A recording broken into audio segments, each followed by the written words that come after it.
Donc, à présent, on va étudier Al-Aslul Khamis, cinquième fondement de la foi, qui est Al-Imanu bil Yawmil Akhir.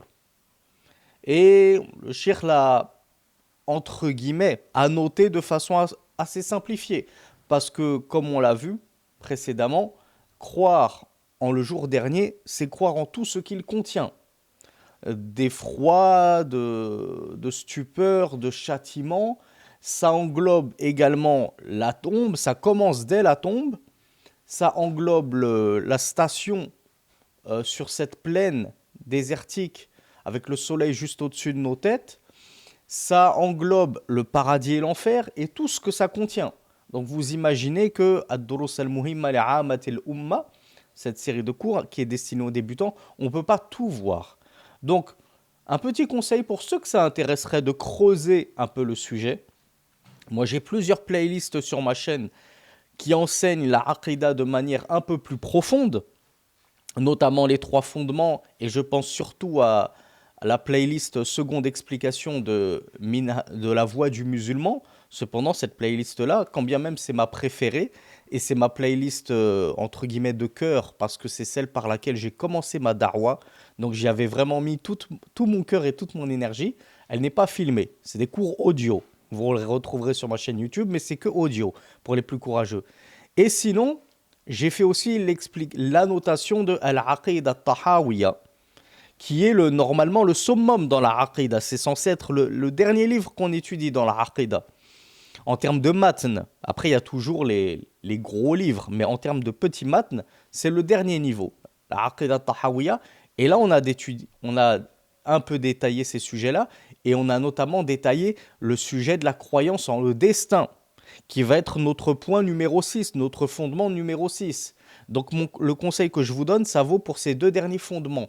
Si vous désirez les creuser, et il conviendrait que vous les creusiez, comme nous le dira le Cheikh Abdourazaq Al-Badr à la fin, Inch'Allah, eh bien référez-vous à ces cours qu'on a déjà donnés sur notre chaîne YouTube, notamment dans la Aqidah Tahawiyya, ou dans d'autres playlists relatives à la croyance. Donc, le Cheikh Abdourazaq Al-Badr, hafizahullah, nous dit wal imanu bil yawmil akhir huwa al imanu bi kulli ma yakunu ba'da al maut mimma ja'a dhikruhu wa tafsiluhu fil kitab wa sunnah. Donc, comme on vient de le voir, la foi en le jour dernier, c'est le fait d'avoir la foi en tout ce qui a été rapporté dans le Coran et la mort, que ce soit détaillé ou non, d'événements qui ont lieu dès la mort, c'est-à-dire tout de suite après la mort.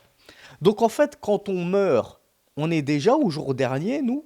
Eh bien, le cheikh nous dit wal mautu bidayatul yawmil akhir, et la mort, c'est déjà le début de l'heure.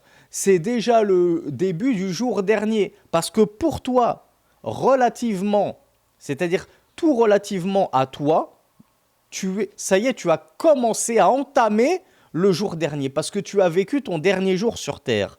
Donc on est dans le... Toi, tu es déjà dans ton dernier jour. Ça commence maintenant le jour dernier pour toi. Wal qabru awwalu manazil al-akhira. Awwalu manazil al-akhira. Et la tombe est la première étape des étapes de l'au-delà. Ça commence par quoi l'au-delà? Ça commence déjà par ton introduction dans la tombe. Et avec bien entendu tout ce que tu vas voir dans la tombe. L'interrogatoire des anges, les délices de la tombe et les supplices de la tombe et ainsi de suite. Regarde, l'heure s'est levée sur toi. Nous qui sommes encore sur terre, vivants, dans l'insouciance, on profite de la vie, on s'en rend pas compte. Mais toi qui es mort et qui gis dans ta tombe, ça y est, tu as ouvert les yeux sur la vérité. Tout est devenu clair. Ah, les musulmans, ils avaient raison depuis le début, quand ils me parlaient de ça et que je n'y croyais pas, et ainsi de suite. Ça y est, l'heure a déjà débuté pour toi qui es dans la tombe. Waman mata qamat qiyamatuhu wa badat sa'atuhu. Comme wa bada'at sa'atuhu, comme nous le disent les savants. Et celui qui meurt, sa résurrection a débuté pour lui. Donc c'est ça, le jour de la résurrection. Faut pas penser que ce sera forcément dans 10 000 ans, 20 000 ans, etc. C'est quelque chose de relatif. Oui, il y a le jour de la résurrection qui nous concernera tous, mais à l'échelle individuelle, de manière relative, dès qu'on met un pied dans la tombe, c'est comme si on avait débuté à le cheminement vers ce jour de la résurrection. Et ton heure et l'heure s'est levée pour toi. Donc il y a Dhul Nourayn qui me dit qu'apparemment dans la playlist des khutab, des sermons, il y a pas ces choses-là concernant le paradis, l'enfer et la tombe et ce qu'on appelle al-mahshar, quand on sera tous réunis sur une seule plaine, les comptes, etc. Donc autant pour moi, les khutab, ça doit faire plus d'une demi-douzaine d'années, donc ma mémoire n'est plus aussi fraîche. Donc fal iman ou bil yawmil akhir. Donc la foi en le jour dernier, c'est le fait d'ajouter foi en tout ce qu'il y a après la mort. À commencer par la tentation de la tombe, son châtiment, les délices. Qu'est-ce que ça veut dire châtiment et délices très rapidement parce que le cheikh ne le détaille pas. Je vous l'ai dit, lui il a fait une annotation très succincte. Châtiment, c'est comme lorsque la tombe va se resserrer sur les infidèles au point que leur poitrine sera compressée et que leurs côtes vont s'entrechoquer. C'est comme ça qu'on appelle s'entremêler. Les délices, c'est que tu vas sentir les bonnes odeurs du paradis qui t'attend et qui t'a été promis, et ainsi de suite. ثُمَّ مَا يَكُونُ بَعْدَ ذَلِكَ مِنْ أُمُورٍ. Et on croit en tout ce qui va suivre l'événement de la tombe. مِنَ الْبَعْثِ وَالنُّشُورِ. Parmi le fait qu'on va sortir des tombeaux et qu'on va tous être réunis, nus, incirconcis, et ainsi de suite. On a vu les détails de cela dans les cours plus poussés. وَالْقِيَامُ بَيْنَ يَدَيْ رَبِّ الْعَالَمِينَ. On va tous se tenir debout devant le Seigneur des mondes. وَالْحَشْرِ وَالْمَوَازِينَ. On a vu la balance qui va peser nos comptes, nos œuvres. وَالصِّرَاط. Dans les derniers cours que je vous propose dans la playlist 200 questions-réponses, on a vu ça. Le fameux sirat, le pont dressé au-dessus de l'enfer. وَتَطَيُّرِ الصُّحُفِ. Quand on va nous déployer les feuillets de nos comptes. فَآخِذٌ كِتَابَهُ بِالْيَمِينِ وَآخِذٌ كِتَابَهُ بِالشِّمَالِ. Il y en a qui prendront le livre de leurs œuvres dans la main droite, ce qui sera un signe d'une bonne nouvelle pour eux. Et il y en a qui le prendront de leur gauche, notamment derrière le dos. Et là, ce sera un très mauvais signe pour eux et annonciateur de leur perdition. وَالْجَنَّةِ وَالنَّارِ. Croire en le jour dernier, bien entendu, ça implique de croire en le paradis et l'enfer. والتفاصيل المتعلقة بعذاب النار والتفاصيل المتعلقة بنعيم الجنة. Et ça implique de croire en ce qui a été détaillé concernant ce qui se passera en enfer et ce qui se passera au paradis. والإيمان باليوم الآخر على درجتين.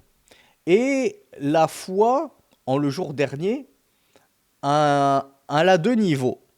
إيمان جازم وهو الذي لا يقبل إيمان إلا به أن يجزم ولا يشك أن ثم يوم آخر فيه حساب وعقاب فمن شك أو ارتاب لا يكون مؤمنا ولا يقبل منه عمل. Donc le cheikh nous dit la foi le jour dernier elle est de deux niveaux. Il y a le premier niveau, c'est la certitude. C'est-à-dire que tu dois avoir une foi qui n'est souillée de pas une once de doute. Donc une once de doute et d'ambiguïté. Et si jamais une once de doute ou d'ambiguïté viendrait souiller cette foi, alors ce serait une foi qui ne serait pas recevable. C'est-à-dire que tu dois à tout prix être certain de ces choses-là. C'est la foi que il y a et il existe un jour dernier dans lequel il y aura des comptes et une rétribution, qu'elle soit bonne ou mauvaise. Ça, c'est la pierre angulaire de la croyance, de la foi en le jour dernier. Tu dois croire qu'il y a un dernier jour, un jour qui viendra où on sera tous réunis pour rendre des comptes à Allah subhanahu wa ta'ala. Celui qui doute un tant soit peu de ça, de ce socle-là, le cheikh nous dit sa foi n'est pas recevable et sa foi ne sera pas acceptée. T'as beau croire en les anges, en les livres, en les prophètes, en Allah, comme on l'a vu, tous les piliers précédents, mais si ce pilier-là, t'as un petit doute, est-ce que vraiment ce jour existe? Quand même, ça me paraît fou qu'on va ressusciter, etc. Tu n'as pas la foi du tout. Le moindre doute vis-à-vis de ce point-là, ce gros morceau, il te fait sortir de l'islam.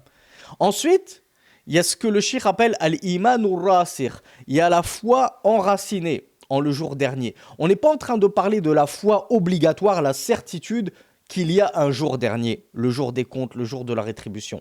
Là, on va parler d'un second stade de la foi qui est en dessous. Et celui-là, il ne te ferait pas sortir de la foi et de la religion si tu as quelques doutes, comme on va le voir.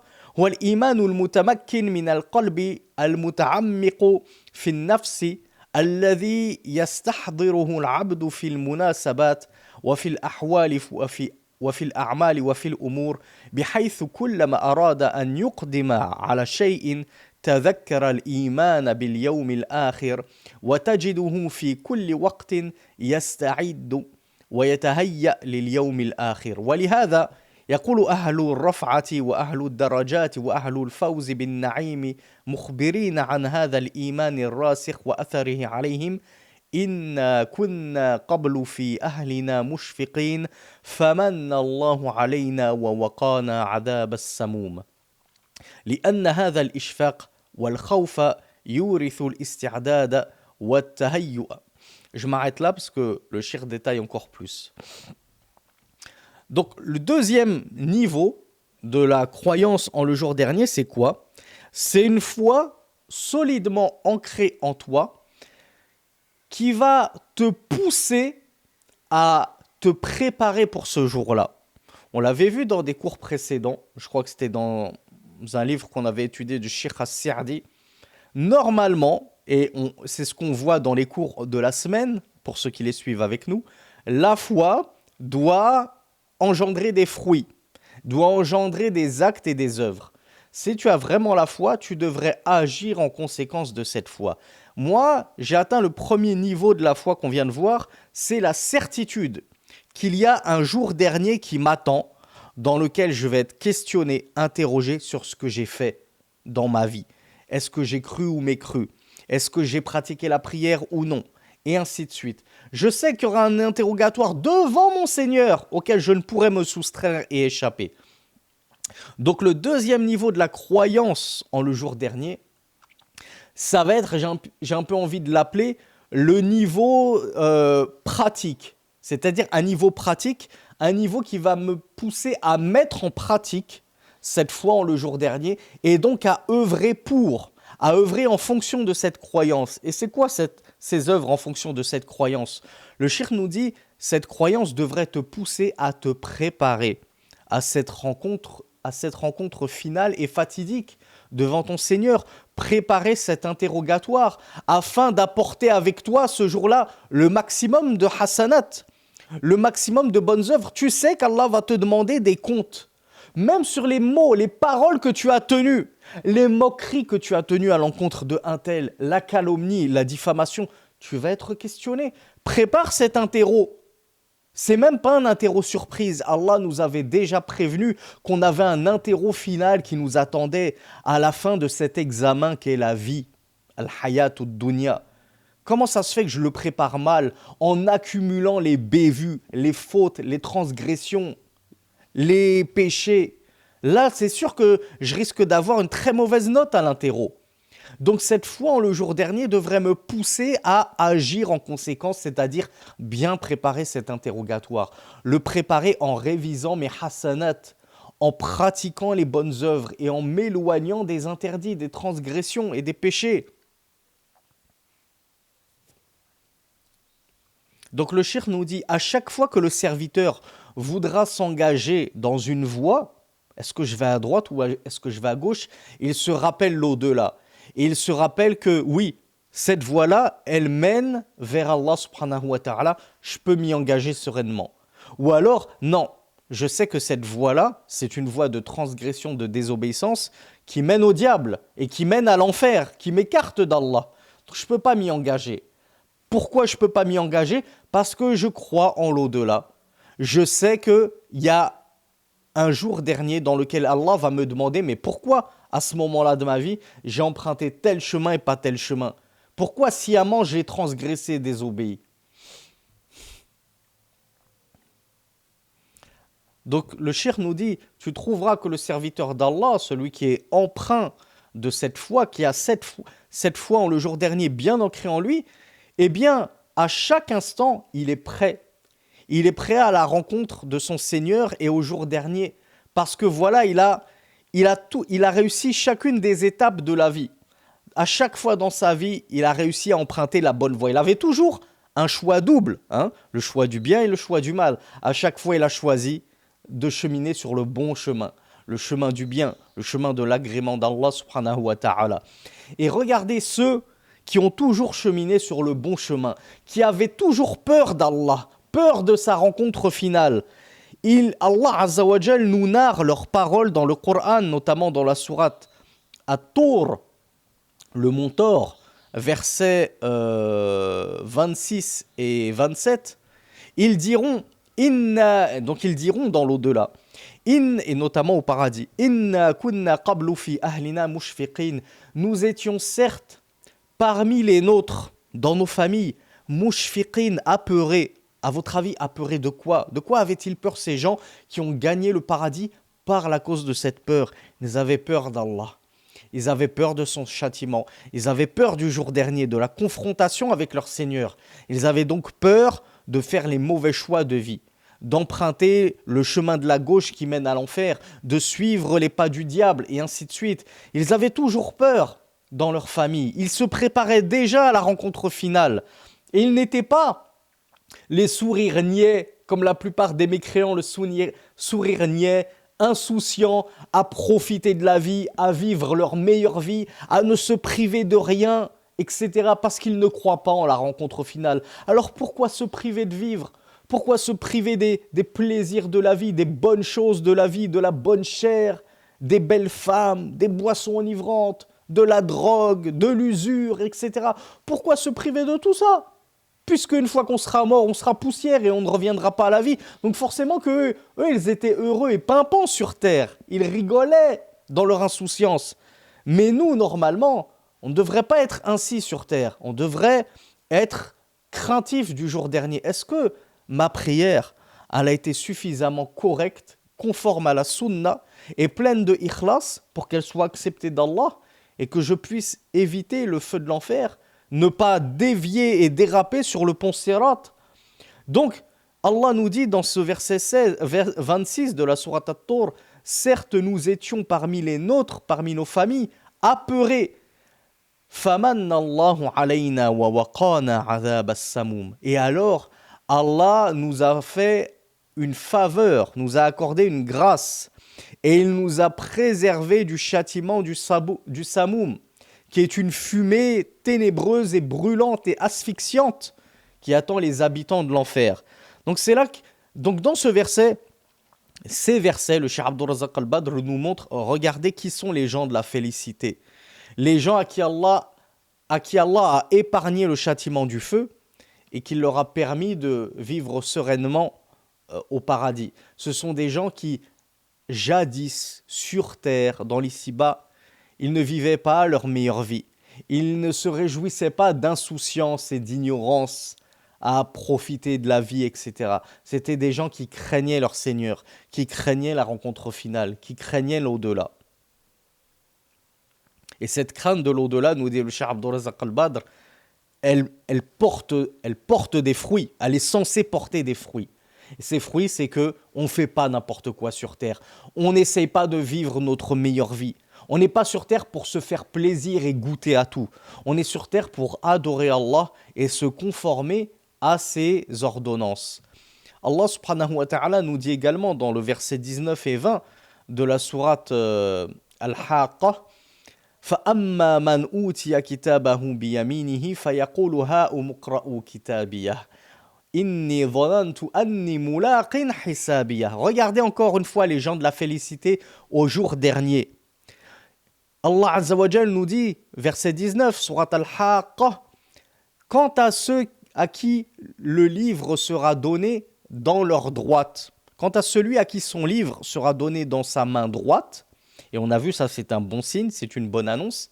Il dira, venez, lisez mon livre. Pourquoi il se réjouit? Il dit, venez, lisez mon livre, j'ai pas de problème, allez-y. Faites dérouler le fil des œuvres de ma vie. Faites dérouler le film de ma vie. Allez-y, lisez ce que j'ai œuvré. Pourquoi est-ce qu'il est réjoui? Pourquoi est-ce qu'il est, entre guillemets, apaisé, sûr de lui, il ne doute pas? Déjà, premièrement, il a reçu son livre dans sa droite. Déjà, il est apaisé. Et qu'est-ce qu'il dit juste ensuite dans le verset 20? Inni dhanantu anni mulaqin hisabiya. J'avais déjà la certitude que j'allais rencontrer mon compte. Ce jour des comptes, je savais que j'allais le rencontrer. Je savais que je n'y allais pas y échapper. Donc, je m'y suis préparé. Si je savais que j'avais un interro final, j'ai révisé mes leçons, je me suis préparé sur terre, je savais que je rendrais des comptes à Allah. Donc j'ai œuvré en fonction de cette science que j'avais. J'ai pratiqué les bonnes œuvres et je me suis éloigné des péchés et des transgressions. Alors allez-y, lisez mon livre. Vous n'allez y trouver que du bien ou majoritairement du bien. Vous n'allez pas trouver majoritairement du mal et des péchés dans mon livre. Alhamdoulilah, je m'y suis préparé. Lorsque toi, mon frère, ma sœur, tu as un examen et que tu le révises à fond, est-ce que tu appréhendes l'examen? Tu te dis, alhamdoulilah, j'ai bien révisé, ça devrait aller. Je maîtrise le sujet, j'ai bien révisé, j'ai fait en sorte, etc. Je suis serein. Quand le prof va te rendre ta copie, tu sais déjà, en plus, même après avoir passé l'examen, comme nous qui sommes en train de passer un examen sur terre, tu sais si tu as bien agi sur terre ou pas. Tu sais si tu as fait la prière ou pas. Tu sais si tu as fait le jeûne ou non. Tu sais si tu t'es voilé ou non, et ainsi de suite. Eh bien voilà, dans l'au-delà, je sais que j'ai révisé et j'ai travaillé. L'examen, je l'ai bien rempli, ma feuille. Eh bien dans l'au-delà, pareil, je sais que j'ai travaillé pour Allah subhanahu wa ta'ala. Allah enlèvera la crainte de nos cœurs. Il enlèvera la crainte des cœurs des pieux et des vertueux qui avaient bien œuvré sur terre, afin qu'ils ne craignent pas ce jour-là et qu'ils soient dans la tranquillité. Et pour terminer ce cinquième fondement de la foi, le Cheikh Abdul Razak Al-Badr nous dit, et il rentre dans la foi en le jour dernier, la foi en ses signes précurseurs et ses, comment on appelle ça, les signes avant-coureurs du jour dernier. Allati takunu bayna yadayhi wa hiya alamatun sughra wa alamatun kubra.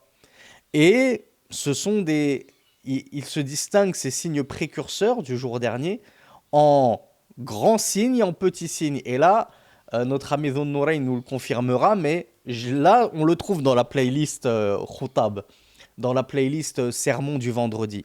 Là, par contre, on a vu les signes avant-coureurs de l'heure. Il y a des petits signes et il y a des grands signes, qui veut dire que ça y est, l'heure, elle est proche. Comme l'avait dit Rasulullah sallallahu alayhi wa sallam, en montrant son index et son majeur regroupés, joints, il avait dit « J'ai été envoyé moi et l'heure comme ces deux-là ». C'est-à-dire, l'heure va me suivre. Il n'y aura pas de prophète entre moi et l'heure. Moi, je suis le dernier prophète. Après moi, ça va être l'heure. Donc, préparez-vous. Suivez-moi. Accrochez-vous à la législation et à ce Coran que je vous ai transmis. Donc on doit croire en les signes, donc croire en le jour dernier, c'est également, nous dit le Cheikh Abdul Razak Al-Badr, croire en les signes avant-coureurs, histoire de pouvoir s'y préparer. Se dire, waouh, il y a quand même des petits signes qui commencent dangereusement à apparaître là. On est vraiment proche de la fin des temps. On devrait se réveiller, se repentir et se préparer à l'examen final. Malheureusement, ce que je déplore, moi ainsi que certains de mes confrères prédicateurs en sciences, et même nos épouses, pour vous dire la vérité, le déplorent et en sont affligées, c'est qu'on voit tristement sur les réseaux sociaux, et tout confondu, hein. Pas forcément TikTok, je tape souvent sur TikTok parce que c'est vrai que c'est là où on trouve la lie de la société, mais même sur Twitter, c'est plus les signes de l'heure avancent et plus les gens qui se prétendent et se réclament de l'islam sont dans l'insouciance totale et se moquent de la religion, ils se moquent de tout. Tu leur fais un rappel sur le parfum, que la femme ne sort pas parfumée, etc. Que la femme marche sur le bas-côté, etc. Et ça se moque, et ça diffame, et ça raille l'islam, et ça raille les savants, et ça raille le prophète sallallahu alayhi wa sallam, et ça tombe petit à petit dans le coufre pur. On en voit jour après jour des musulmans qui tombent la tête la première dans la mécréance, dans l'apostasie, parce qu'ils prennent tout à la légère. Ils prennent tout à la dérision. Chaque sujet de religion est pour eux matière à rigoler. Or qu'Allah nous dit, ne vous excusez pas. Vous avez certes mécru après la foi.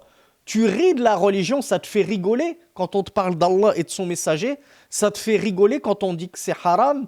Et tu prends ça à la dérision et tu te moques des savants et des étudiants en sciences. Ah, mais d'où il sort cet imam TikTok 3 points? On n'a jamais vu ça. T'as jamais vu ça parce que t'as jamais lu un livre t'as jamais ouvert le Coran de ta vie, peut-être. T'as jamais lu Sahih Bukhari de ta vie. Donc oui, forcément que t'as jamais vu ça. Et ça rend licite l'illicite par frivolité. Et ça rend illicite le licite par frivolité et divertissement. Et ça tombe dans la mécréance et l'apostasie. Et jour après jour, on en voit des flopées, des centaines, des milliers. Et ça nous effraie. Ça nous effraie parce qu'on se dit, mais bon sang, plus les jours avancent dans le calendrier et plus on se rapproche de l'heure dernière, c'est logique. Mais plus les gens, au lieu de se préparer à cette heure dernière, ils s'en éloignent et ils s'éloignent de la religion. Plus les jours avancent et plus nos sœurs, pour qui le hijab avait été, le khimar avait été prescrit, le djilbab même, devons-nous le rappeler, a été prescrit pour leur inculquer la chasteté, la pudeur, les subtiliser au regard de ces messieurs, pour qu'elles ne soient pas des tentations pour eux et qu'elles préservent cette beauté qu'elles ont pour leur mari seulement, pas pour tous les hommes dans la rue. Eh bien, plus les jours avancent et plus ces sœurs-là qui, à l'époque, étaient timides, chastes, pudiques, commencent à s'afficher sur les réseaux sociaux, à se montrer partout sur les réseaux sociaux et notamment sur TikTok. Au début, c'est des petites vidéos avec un cœur sur le visage. Au début, c'est une vidéo en niqab. Après, le niqab, c'est devenu un simple djilbab avec des cœurs sur le visage. Après, les cœurs sur le visage, ils commencent à couvrir plus que la moitié du visage. Après, ils couvrent plus rien du tout. Et après, ça les voit danser comme ça, chez elles. Après, ça les voit danser dans la rue. Istidraj ou shaitan. Voilà comment le shaitan, petit à petit, il les fait tomber dans l'apostasie, dans la mécréance. Petit à petit, ça devient du grand n'importe quoi. Quand tu ouvres la porte, tu ouvres juste la fenêtre au shaitan, tu as déjà presque commis l'irréparable. Parce que petit à petit, il va t'entraîner jusqu'au dans les tréfonds de l'enfer. Et ça me fait penser à une fatwa de Cheikh Ibn Uthaymin, rahmatullahi alayhi, par rapport au niqab. On lui avait demandé, est-ce que la femme, elle peut porter des niqabs qui laissent apparaître les yeux? Et regardez, quand on nous traite de fondamentalistes, de rigoristes, etc., ça c'est juste parce que les gens, premièrement, ils ne connaissent même pas les savants. Pour eux, les savants, c'est Reda Hazer et Aïnour sur TikTok. C'est ça leur référence, c'est des influenceurs qui vivent en terre de Koufr, Canada, Texas. C'est ça leur ahlul ilm. Deuxièmement, quand bien même ils connaissent de nom certains savants, ils ne connaissent pas leur fatwa, ils ne connaissent pas leurs paroles. Donc ils entendent quelque chose, quoi, la femme elle doit raser les murs quand elle marche dehors? Quoi, la femme elle doit pas sortir parfumée? Quoi, mais il sort d'où celui-là? On n'a jamais entendu ça, etc. Donc, encore une fois, ça se moque, ça rejette les ordonnances d'Allah, etc. par moquerie et par ignorance. Mais quand on ignore la moindre des choses, on est d'accord, c'est de se taire, non? C'est de dire, Allahu a'lam. Moi, cette parole, je ne l'avais jamais entendue, donc je ne sais pas, je ne me prononce pas. Ni je vais dire le frère il a raison, ni je vais me moquer de lui en disant, mais il sort d'où, lui, avec ses inventions, etc. C'est pas écrit dans le Coran, mais tu l'as lu déjà, le Coran, pour nous dire si c'est écrit ou non dedans? Donc, je reviens à la fatwa du Cheikh Ibn Uthaymin, on lui avait demandé le niqab qui laisse les yeux apparents aux femmes. Il avait dit, je ne préfère pas. Je préfère qu'elles ne montrent pas leurs yeux parce que je crains, regardez la sagacité et la clairvoyance, et comment on appelle ça, le fait de voir loin. Le cheikh avait vu très très loin au-dessus de son nez. Et Dhun Nurayn nous dit il a la vision. Et ça, c'est une expression de la jeunesse 2026. Ça. Il avait la vision. Allahumma barik. Il a vu très loin ce qui allait se passer. Il a dit j'ai peur que si on leur autorise à montrer leurs yeux, l'ouverture là, elle finisse par devenir de plus en plus grande. Et de plus en plus grande. Et comme il a eu raison, le shir. De plus en plus, le niqab, au début, c'était un petit niqab casquette. On voyait un fil. On voyait à peine les yeux de la sœur. Puis, il a commencé à s'agrandir. On voyait tous les yeux. Puis, il s'est agrandi. On voyait les sourcils avec les yeux. Puis, il s'est agrandi. On voyait les sourcils, les yeux et les pommettes. Puis, il y en a qui l'ont passé sous le nez directement. Et puis, ça a fini par l'enlever directement. Et maintenant, quelle sœur le porte encore aujourd'hui? Quelle sœur téméraire et courageuse se voile encore le visage alors que c'est une obligation? Donc, pourquoi je vous cite cette fatwa? Pour vous dire, regardez, le shir avait préféré fermer la porte au mal dès le début. Non, qu'elle ne porte pas ces niqabs où on voit les yeux. Parce que je crains que ça ne fasse qu'empirer, que de plus en plus, elles ouvrent, et que ça finisse par ne plus être un niqab, qui est là pour cacher la femme et dissimuler sa beauté.